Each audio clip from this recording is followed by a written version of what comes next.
Alpo got killed Mm. in Harlem recently. I had spoken to him earlier in the year about doing an interview. Wow. And I gave him a price.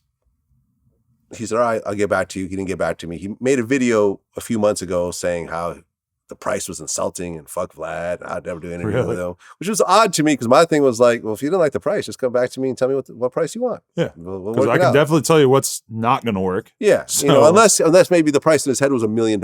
Yeah. And obviously I can't pay $1 million. So there really wasn't much of a conversation. But my first offer is just the lowest offer that I think there's a chance that you might take. There you go. Yeah. There you go. It's your job to say you want more. Yeah, there's a counter off. There's a process to this whole thing, right? And he gets killed.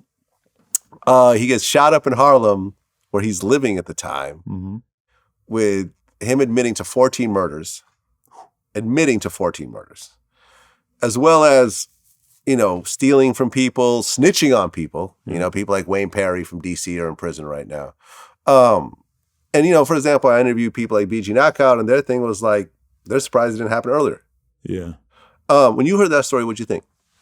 I mean, I just think, like, why the fuck did he feel the need to spend his time there? But I guess if you're probably looking at somebody who lived through all these years of, extreme wealth and respect from the community, et cetera. And like, from my perspective right now, if I had this crazy case, it's like, you should be happy to live in Wisconsin in a fucking 1-bedroom apartment and hang out and watch TV or whatever your life is going to turn into after this gangster period of your life. Like, you should just be happy to still be able to do that, because the alternative is you sitting in prison. Right. Sitting in a shitty area in a 1-bedroom apartment is not as good as, living this great rich life. But, and to see that he couldn't leave that alone was pretty fascinating. But I mean, it's the same thing as the 6ix9ine thing, where it's like, it's like there'll always be this time period where you're like, I can't believe nobody did anything to him. But you only have to move recklessly for so long before that'll catch up to you, Well, yeah. I mean, he actually was in witness protection in Maine. Right. And he left and went to go hang out in Harlem all the time. And if you look at the videos, like, people are like, he was like a local celebrity. People are taking pictures with him. Their Instagram had an arm around him. Oh, it's Alpo. Oh, everyone celebrate this guy. Oh, look, he's the king of Harlem, whatever.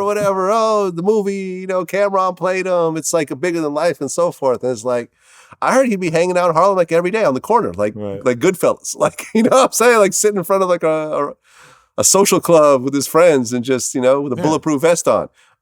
He would be wearing a bulletproof vest? That's what I heard, yeah. Wow. So he was still aware. Conscious of it. That's crazy. He was aware. Yeah.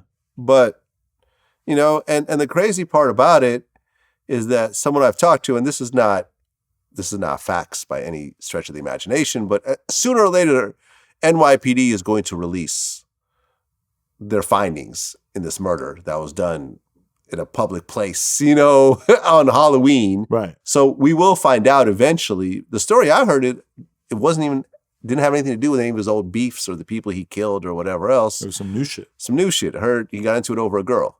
Wow. That's what I heard. I could be totally wrong. I've said this a few times on camera now. I could be totally wrong.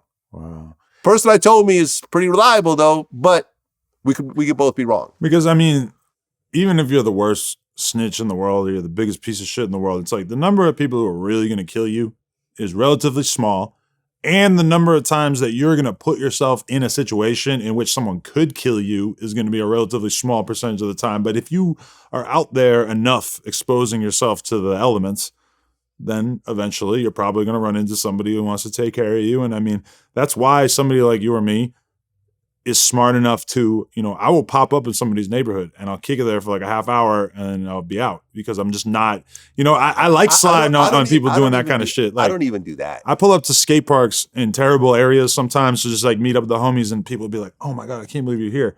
Like, yeah, but I'm here for like a half hour and then I'm gonna be out. Like, because I'm not, you got to stick and move. You can't just be like hanging around too long. And it's all about your risk tolerance, because I hear you're not trying to take any risk. Nah. I respect that. But I'll stay in Calabasas, Hidden Hills, Beverly Hills, anything with a hill in it. Yeah. You know what I mean?